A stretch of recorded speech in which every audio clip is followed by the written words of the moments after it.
The first panel discussion includes Amanda Hume from HP.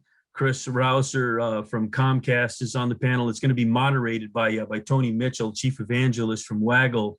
And I'm just going to introduce Tony so he can take it away and jump right into the content and introduce the panelists themselves.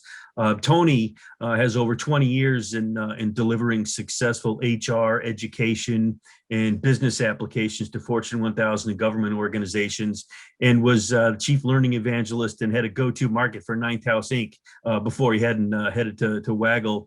And he was actually hand-selected to be a member of the Chief of Naval Operations Executive Review of Navy Training, which was commissioned to reimagine the U.S. Navy's training and education system for the 21st century. And the panel topic for this morning is the future of HR, adapting, progressing, and transforming in 2021. Really timely topic.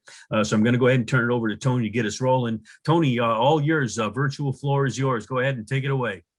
Bobby, thanks a lot. That was great. So we've all been adapting, which is a big part of our discussion today. For me, I guess it's a little different not to be mic'd up by someone else at this. So that was one key thing, and no makeup artist, which I'm sorry, you're all suffering that much more today. Normally, I really like to get that taken care of, and I'm not a professional. So my apologies just in starting off, but thank you so much for coming today. I think we have a fantastic group. We had a great Chris and Mandy and I, who are going to introduce themselves here in a second, had a great pre-call. It was one of these things that flowed so easily. I thought, do we really need to prepare for this? I think, honestly, we could just ask a few questions, and the insight that they have is so good that I think you're all going to get a lot out of this. One thing I would tell you is it's a pretty interesting day, I guess, for me to do this. Kind of one of those seminal moments that's marked, because a year ago this week, I was at a Warriors game with my son, and it was the last one that they played. We didn't know that when we went to the game. And as we're sitting there watching, he gets a text in the middle of it, and I got one as well, saying his school was going to be remote for about 2 weeks. Well, that 2 weeks became a year. And yesterday he had his first day back in school, which was interesting, 1 full year later. So, I mean, that's a little bit on the personal side, which we're all experiencing as underpinnings to this, and this merger of personal with work related to, and so much bigger than that. Tons of things going on in terms of automation, AI, this remote hybrid work. You know, what's happened after George Floyd's death, with now really at the forefront diversity, equity, and inclusion. There's just so much going on right now that I think it's a great topic for today. And I thought David did a fantastic job leading us into this. It's a real way to start. So I'd like to turn it over to Mandy and Chris to introduce themselves. And Chris, can we start with you, please? Sure. Good morning, all. I'm Chris Rouser. I'm the Vice President of Human Resources for Comcast Cable. Happy to be here. Thanks, Tony. Thank you. And Mandy? Hi, I'm Mandy Hume. I'm the Head of Change Management at HP, and I'm very excited to be here. It's great. So I'd love if we could start with just a little bit of just an overarching thought about where we are in terms of, at this moment with different things that are happening. And if you could just start with that as a little bit of just some background, and then we can get into a little bit about the thoughts about adapting, progressing, et cetera. I mean, where do you find yourselves now that we've been in this? There was already a lot going on right before all of this happened in March, and then it's wildly changed. So, Mandy, would you mind starting with that? Sure. So personal life, I find myself at home a lot with my daughter, and you just mentioned that your son is back at school. My daughter has been on a hybrid model, which has been crazy because the school's open, now it's closed because there's been cases of coronavirus. Yeah. And so from a personal perspective, I think it's been a really interesting journey trying to fit in homeschooling at the same time as having a career, which has been hard for all of our employees, right? And so from an HP perspective, a couple of things, we found ourselves accelerating on our transformation. So we have a lot of change going on all the time. It's perpetual, it's persistent, it's coming at us from all angles. And so incredibly busy from a transformation perspective. And at the same time, and I loved what David was saying, in the last session, really caretaking our employees and making sure that we even ask these easy questions of, are you okay? So a lot of shift in how we're leading and how we're managing our employees at HP. Chris? Yeah, same here, Amanda. I think what we've seen in this environment is that we are incredibly agile and flexible, right? This notion that in some instances, a large majority of our population have been remote going on a year, I think gives credence to the notion of being flexible. And I love how David talked about sort of how to caretake for yourself, meaning from a mental health perspective. I think sometimes we've underscored what this change has meant for those of us who are working from home. So I think Comcast has really doubled down on what we call total wellness. And I'd be remiss if I didn't talk about the DNI, right? I think we are in a seminal moment within our organization, and specifically within our national footprint. And as I think about the HR experience, we've had to think differently about how we lean in, right? How do we really have the critical conversation about race, about gender, about sexual orientation, and really the full dimensions of diversity. And so I think this moment with the pandemic, the George Floyd, which you talked about, has really created a very unique, as I think, human experience for us all. And I think HR has really had to take a strong role in how we guide this change management experience for our employees. And Chris, I was going to lead with something else, but I think just since you just brought it up in that Sure. way, I think it would be great just to lean right into that just a little bit, because it's become, I think business has such a big role to play, in terms of how all this comes together and how it gets better, because a lot of people just don't really know what to do. I mean, they might in their personal life, they might or might not, but business has a real role in doing it. And what are you seeing at Comcast? What do you think's changed this time too? I think this is a moment we put a stake in the ground relative to, as I talked about, diversity, inclusion, and equity. I think from a pandemic perspective, I think all companies are working through that, right? And so, nothing specific to share because I think it's a work in progress. I can speak to what we're doing from a diversity, equity, and inclusion perspective. For those who may not know, Comcast submitted and approved a $100 million commitment for social injustice and inequality, which I think reinforces our commitment. It's always been the framework of how we sort of engage as an organization. But I think this moment sort of mandated that we do something different. A couple of other things we've done within the DE&I space is we introduced the RISE program. And for those who may not know, it really is a program that supports minority small businesses because the data will tell you they are disproportionately disenfranchised within this COVID environment. And so we've made a decision to create an opportunity for them to get grants, to rely on us for technological support and for consultation. That's a movement, Tony. That's not something necessarily that we would have done a year ago, right? We are meeting the moment. And then lastly, from a D&I perspective, we've done is lift labs. So what we've determined and what we've assessed and what's probably public knowledge for HR is that there is a digital divide. And I think this pandemic has really elevated that in terms of this full insecurity and that students really don't have the tools to even do their basic schooling, right? And so these lift labs provide Wi-Fi opportunities within our community centers. And so those are huge financial commitments. And I think for us, it really just reinforces that we have to do things differently. And as I think about HR, I'll just lastly say from a D&I perspective, I think having listening sessions and understanding what employees are saying, because the reality is, in my view, none of us are experts. We're all evolving in this sort of humanity ecosystem. And I think HR's role really is to sort of provide the framework and to really listen, which I know sometimes we're challenged with, right? We always want to go to the solving or having the conversation. I think this is a moment where we can guide the conversation, provide the framework, and then have honest dialogue and then create action items based on what we're hearing from our employees. That's really great. It was such an interesting, it's the wrong word because it's so understated, for 2020 and what happened and now leading into 2021. One thing about Waggl, and I wasn't going to bring this up, coming into it, but Waggl is it's an employee voice platform. So in real time, people can answer questions, vote on each other's questions, and the best answers rise to the top through crowdsourcing.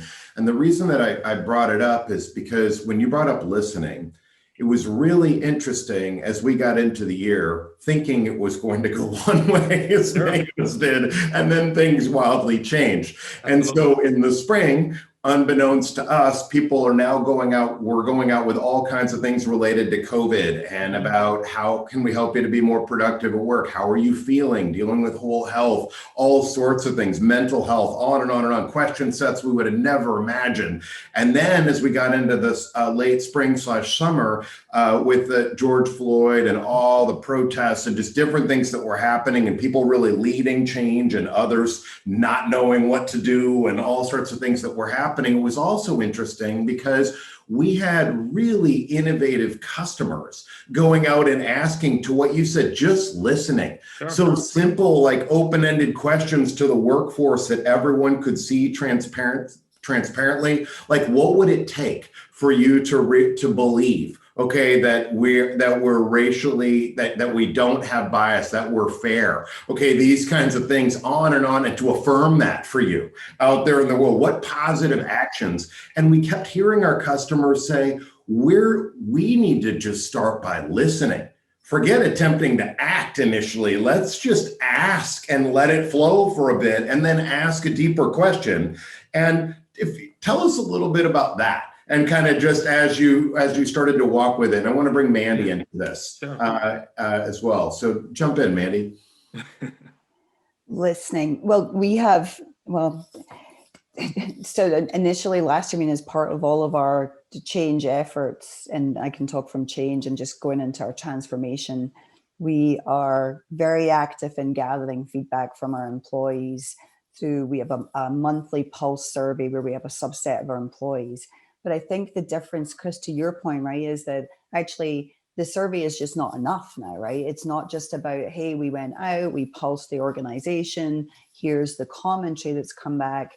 What we're seeing a lot more with our leadership and as part of even just our change efforts is the effort to go out and listen real time, right? To have these open forums, to have Q&A sessions, to have town halls where our leaders ask a question and then the conversation flows from that one question. And I've been in town halls, especially early last year, where the question was, are you okay? How are you feeling? And from there, we just let people talk. And I think that's important. And I go back to David's session because I loved what he said about, now is the time. And I wrote it down because I really liked it. What he said was this active listening piece. And how that's really important for leader attention, I think it was his phrase. And that's really relevant right now, even more so through this environment. And of course, from a change perspective, we think about that when we do change programs, but now it's beyond that, right? Now it should be an actual part of every leader's remit is you have to go out and have these open town halls where it's not about you talking, it's about you listening and responding. Yeah. And I think creating that psychological safety, right? People have to know that it's okay not to know. It's okay to probably say the wrong thing. I think if you create that ecosystem within these listening sessions, I think real work can happen, right? It is very much a crawl, walk, run because the human dynamics are quite complex. But I think, we're meeting the moment. I think as an organization, it sounds like Amanda and HP, they're doing the same. So yeah, and I think there was something I read recently, and actually, again, it goes back to David's session, which I loved.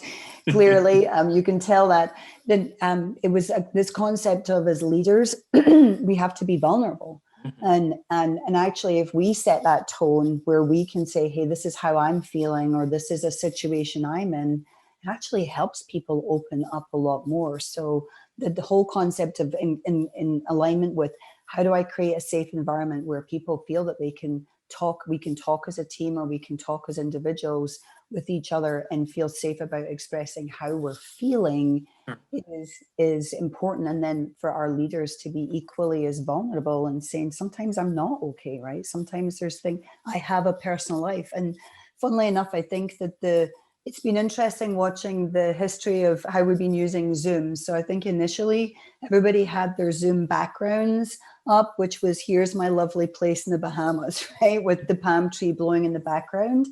As we've gone through this journey, I see more and more people just show their backgrounds, because I feel like it feels like it's more of a human touch of this is me in my environment and not with that background. So it's been even just interesting how people are becoming more human, even just how we show up in meetings.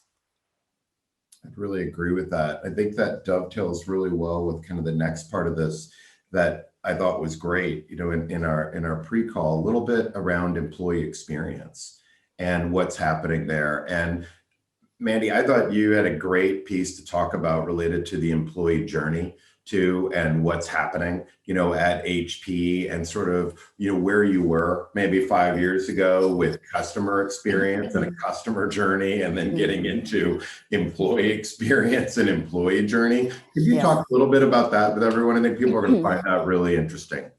Sure. So my granddad was a very wise man. He was in sales, and many years ago, I remember him talking to me about you have to have happy employees to have happy customers. And I stand true. In fact, we talk a lot about being customer centric, and I always say, well, being customer centric starts with being employee centric. Chris, you'll know this in your business, right? I mean, happy employees really do make for great customer experiences. So we've always had this mantra and how we think about change for many years around, you know, what's the experience that we want to create for our employees as they move through that change. And as we've delivered our change programs, and we've always started that conversation with one question, which I promise you will change how you think about change, is if we get it right, what would we want our employees to say at the end of that experience? And so that one question, which we asked many years ago, and from there it kind of we kept going, and now it's a question we use a lot, really starts to focus any large change, any initiative, any program you're deploying, any service you're providing. If you ask the question, if we get it right, what will our employees say? It changes us from thinking about success looks like the deployment of a new system, we implemented a new process, or we closed the deal in an acquisition, or we separated HP, to actually what is really the means to the end, right? And for an acquisition, the end is an acquired employee saying, I really love being at HP, or the end of a solution going into play, or a new system, right, which is always complicated, is, hey, this is making my life easier as an employee. And it starts to change how we think about what we need to deliver. So it changes us from saying these are the things we think we should give employees to actually these are the things we need to do in order to drive that experience. And one of the biggest lessons learned over the last 5 years for us was it wasn't so much about defining that end state, which is that classic first step in any change program. Got to define that desired end state. So we'd already changed that to be define it through the words of an employee.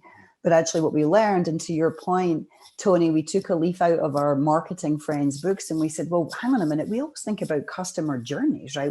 It's not just, hey, then they buy the product, right? It's here's how we promote and build awareness. And here's what we want to happen after they bought the product if we want to have a repeat sales. So we started to take that approach for all of our change programs. So more often than not, we think about the minute that we think about announcing the program, even sometimes before that, when the rumor mill is going, right? What's the experience? And we actually map out their journey with milestones through the words of the employees, right? So we take our program milestones from when we announce it to when we're building and designing through to when we're launching it. And then often we'll take it, in the case of our Samsung print acquisition, to 2 years later. What does that experience feel like? And we map it all along the way, and then we build out these experiences.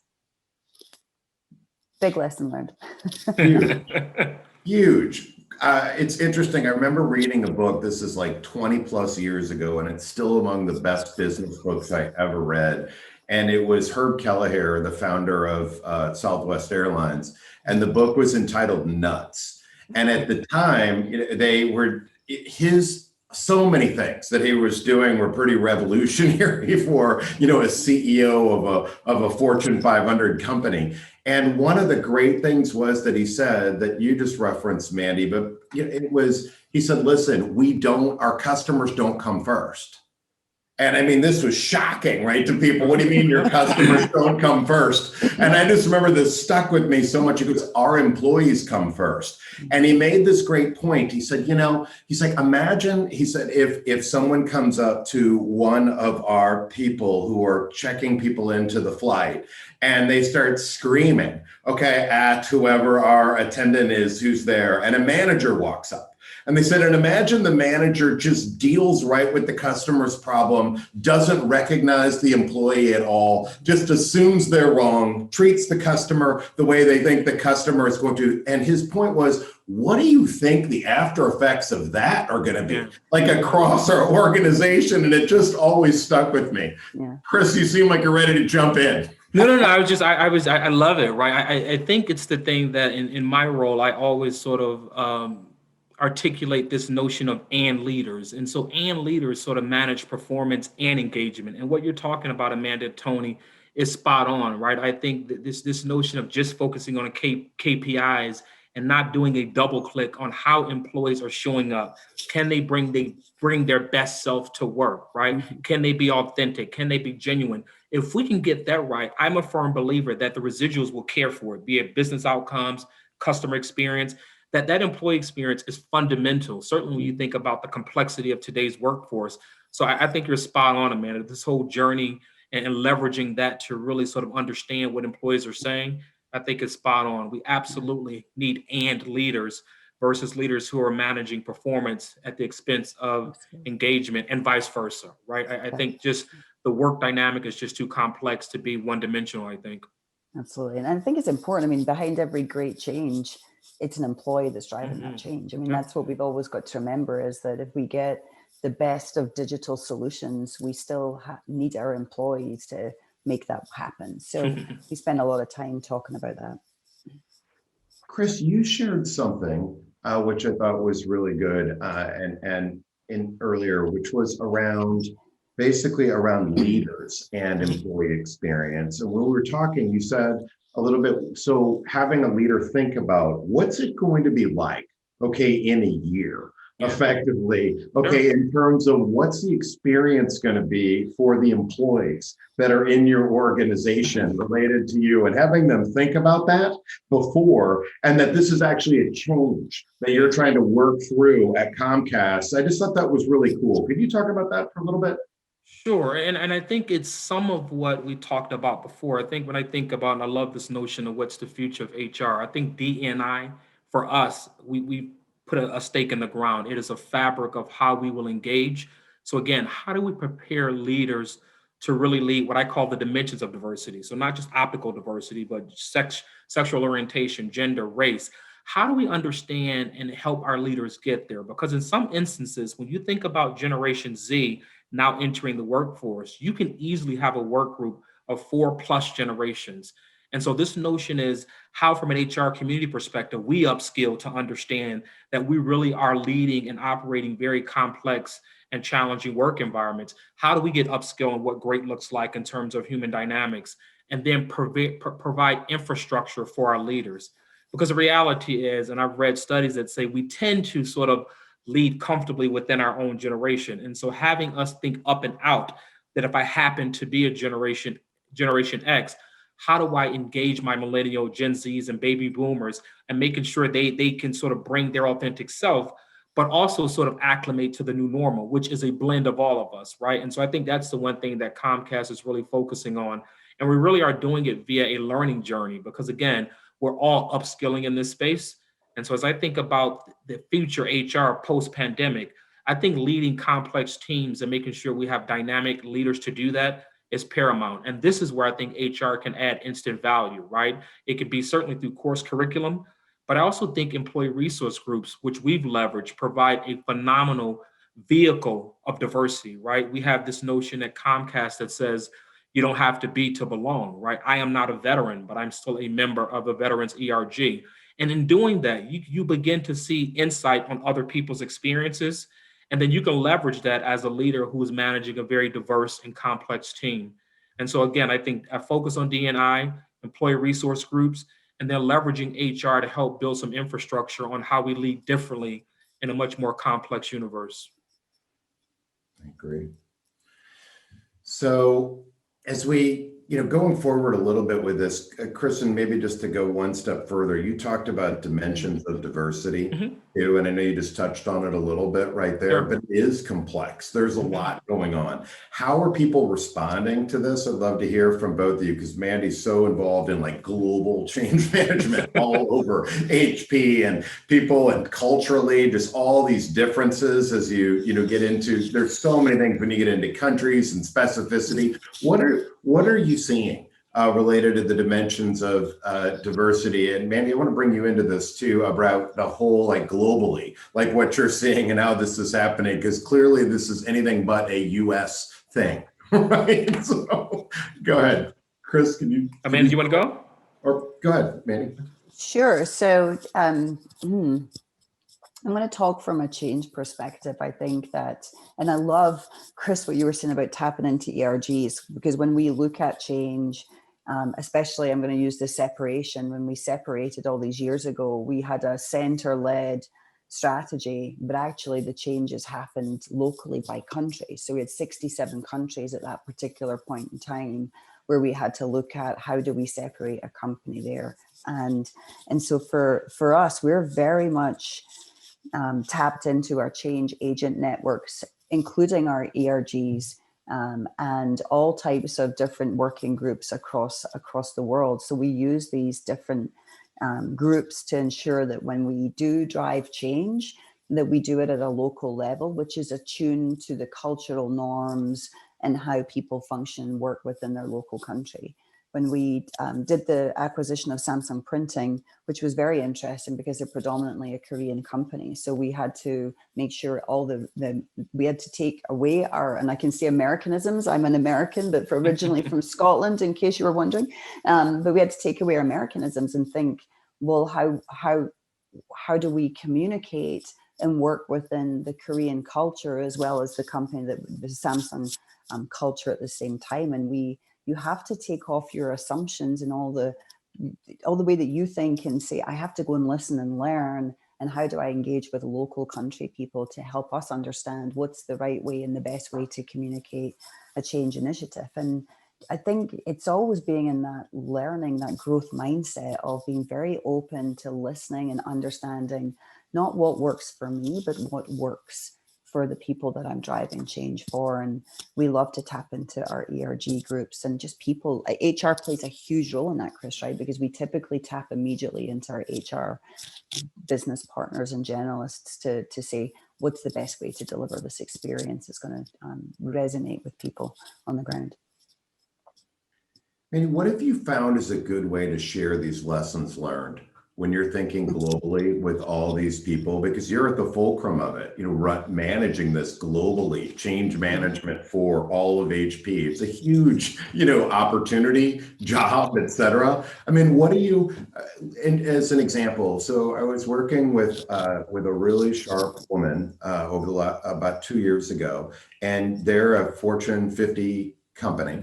Huge footprint all over the world. And what she went out on her own to establish was a change agent network, okay, within the company, because it's who are these people, right? Because they didn't always have titles, but who are these change agents, right? How do I find them? And then how do we leverage whatever they're doing, whatever their secret sauce is? How do we connect them? How do we do things with this? And I saw too that I saw on Gartner with your HP's global framework for change management. I just had a feeling you'd have a lot of insight to share in this as you're working through it, struggling with it, seizing opportunity, wishing you'd done things better, like all these kinds of things, and knowing we're all in this constant state of change. What would you say about that?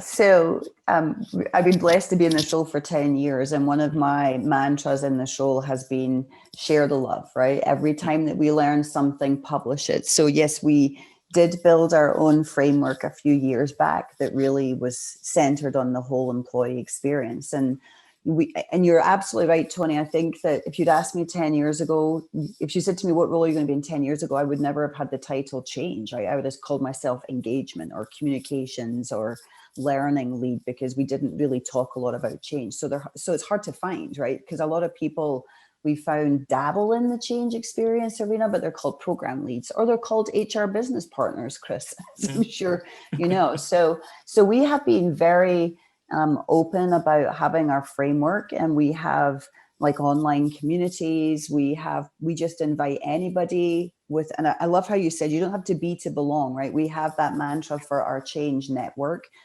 So we worked with known change leaders across HP. A few years back, for 3 days, we got together and we said, what works well, and what do we get battle scars from? Because sometimes when change doesn't work, it's hard and it's tough, but these give you the best lessons learned. So we gather all of that every time, we put it all into a framework. So we have a framework that's available via our intranet.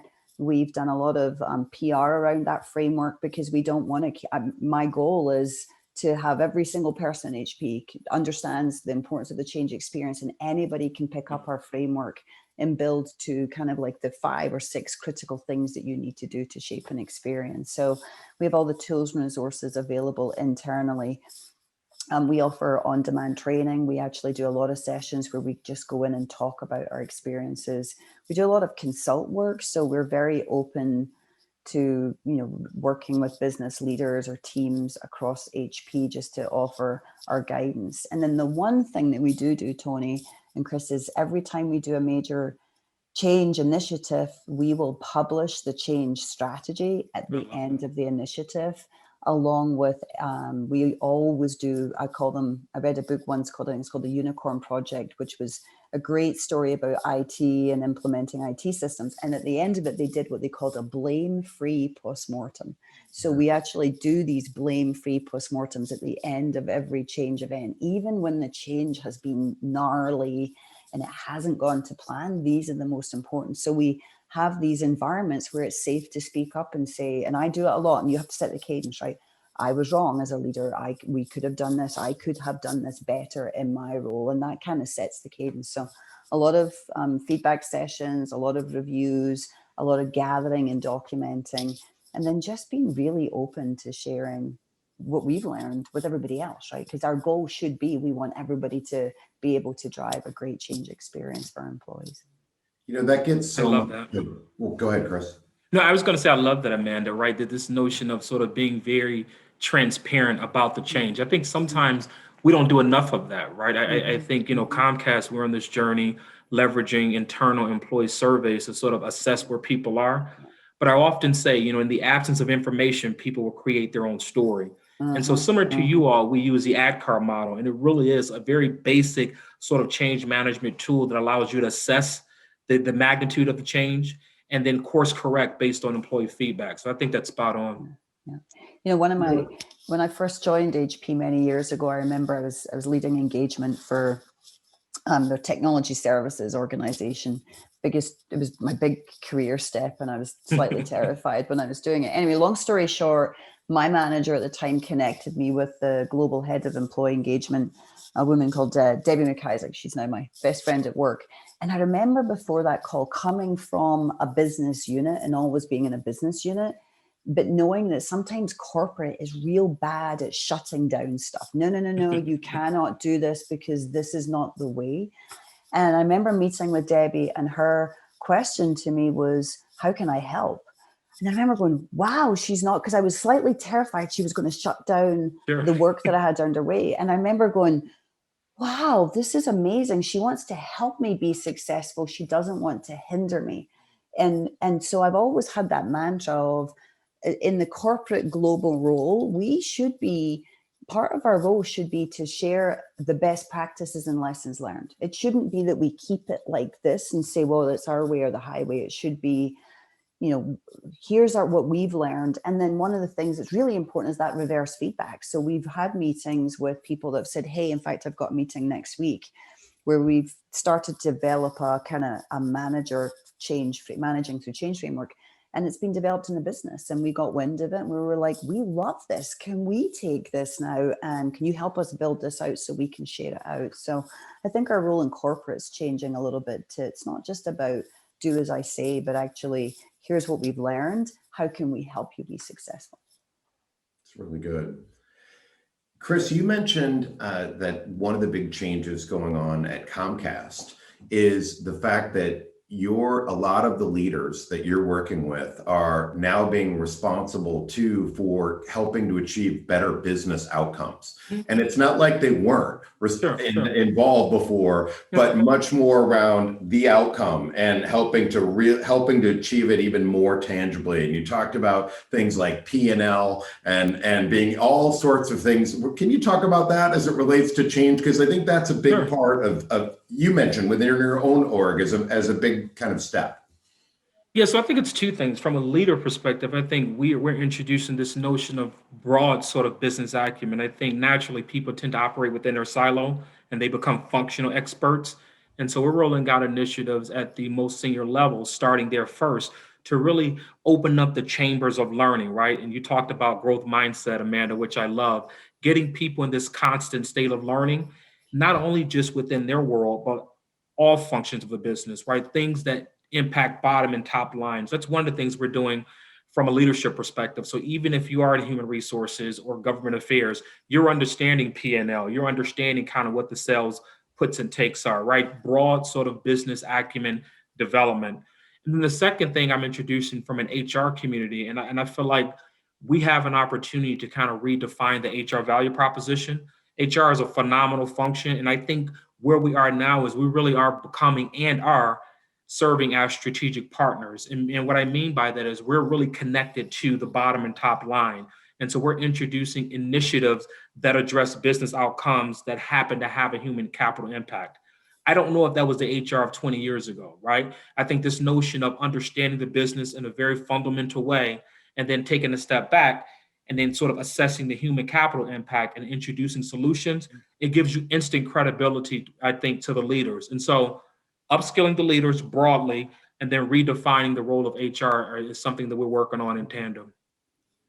I love that, Chris, especially just that ever shifting role. I think that from a change perspective, Tony, I think what's changed in the last 5 years for me in a change perspective, it's always great to hear. It warms my soul when I hear our leaders are now very much, what about the employee experience? Our business leaders, what about the employee experience? What about the change experience? And that's starting to shift that role of the HR business partner to be able to have and coach through that, because our leaders see it and know that it's important. And it's been able for HR to cross over in that conversation between here's my people hat on, but also here's my business hat on. That's and here's how I bring them both together. And I see a lot of our HR business partners are just stellar executive coaches, right? I mean, I think we play that big role. It used to be, let's just get a seat at the table, as you said earlier, right? But now they're actively involved in the business conversations, and they really are providing these great executive coaching. Like their executives are turning to them for sometimes broader than just here's a people issue that I have, but actually how do I think about my business and how do I drive, where I want to get to? And yes, people's important, but our HR business partners are getting tapped in a lot more just on that, That's overall general conversation, right? Yeah. So a lot's happened, as we've talked about earlier in this, in our session today. But one big thing in life is it's not always about what happens to you, it's how do you respond to it. Mm-hmm. So one thing that I can right. And one of the things that we've had a lot to respond to, right, this year. But one thing I sense from you really strongly, both in our pre-call and today, is that you're both excited, okay, about the future in a lot of ways. So Chris, I think I'd like to start with you here as kind of a closing, bit on this. What are you most excited about right now in terms of where this can go and what you can bring and offer and where you might end up being? What really gets you fired up?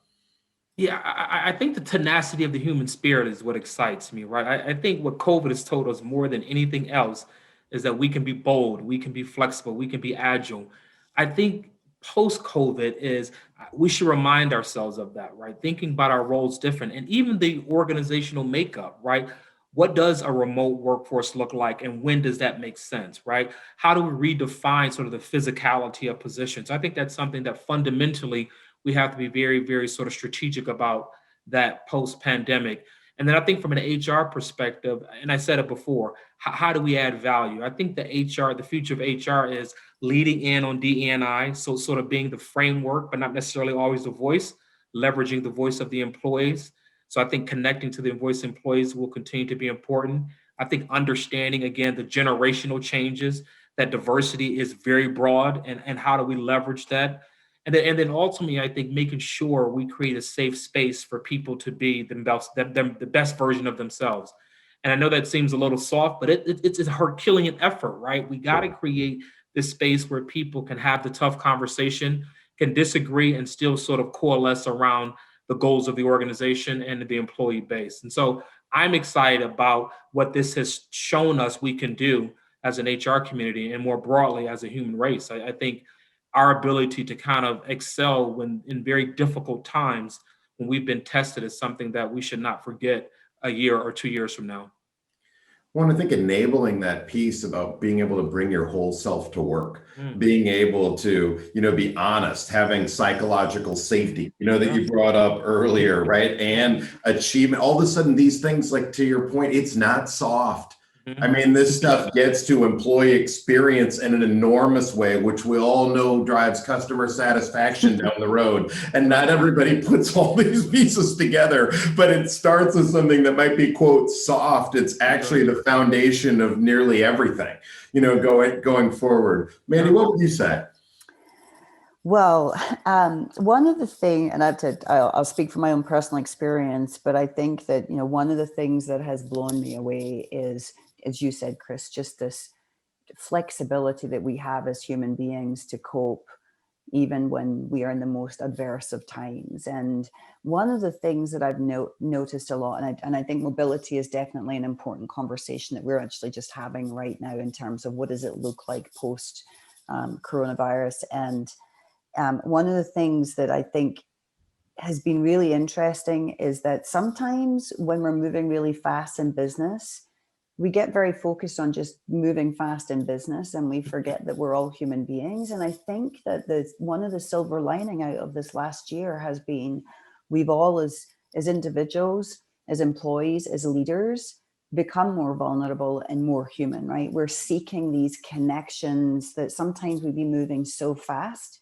we just forgot to seek the connection. I think what that is doing, though, is it's showing us that people long to get back to some form of what a workplace looks like, because we're actually seeing that people are starting to say, I'm lonely, right? I crave that human connection.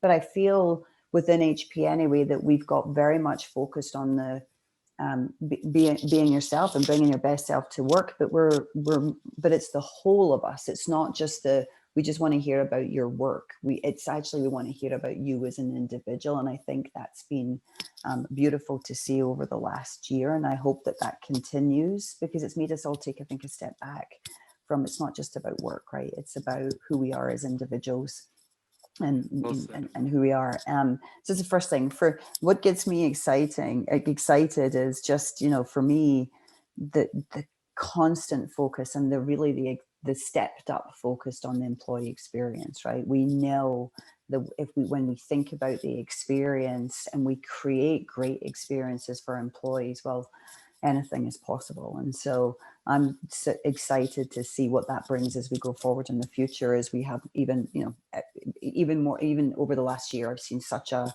step up on our leaders across the business saying, how do we lead with the experience, right? Anything that we're doing, how do we lead with the experience and keep the employees front and center?